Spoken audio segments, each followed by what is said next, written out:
this video, we are going to see a quick solution on how you can resolve the error code 0x80073d01, which occurs while installing or uninstalling Windows 10 Store apps. So here is the quick solution for you. I'm using Windows 11, so I'm just going to show you where you can see that particular option. What you're going to do is just use the start menu and right here, troubleshoot settings. Once you open that, you will see a little bit of different settings. Just go to the other troubleshooters, which will be right here at the bottom. Click on that. You might also get the option of additional troubleshooters instead of this other troubleshooters. So just click on that. And down here, you will get this different applications from here all the way down to the bottom.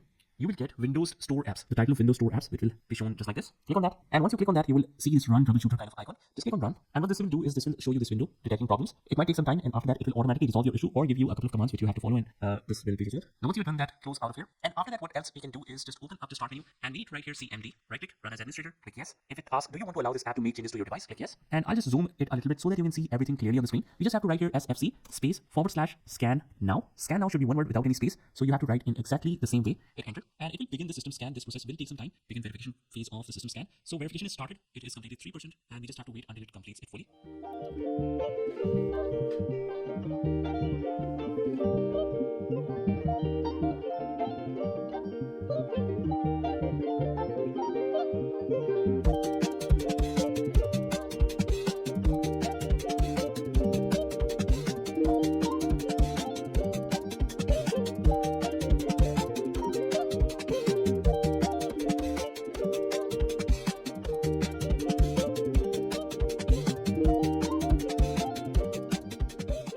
So once the verification is complete, it will either resolve and show you the error update, or it will show you that Windows Resource Protection did not find any integrity violations. So that is a good thing. After that, just close out of here, and we need to restart our computer once to make all of this effective. And after that, you can just try running that application or that update, whatever you are doing again, and you should face no problem in accessing that. So that's pretty much it, guys. I hope you found this video helpful, and if you did, hit the like button and subscribe to our channel. Also, just comment down below if that works for you. If this doesn't work, what works for you? Just remember to mention in comments so that it can help all the community out here, because we are in this together, so we have to help each other to resolve this problem.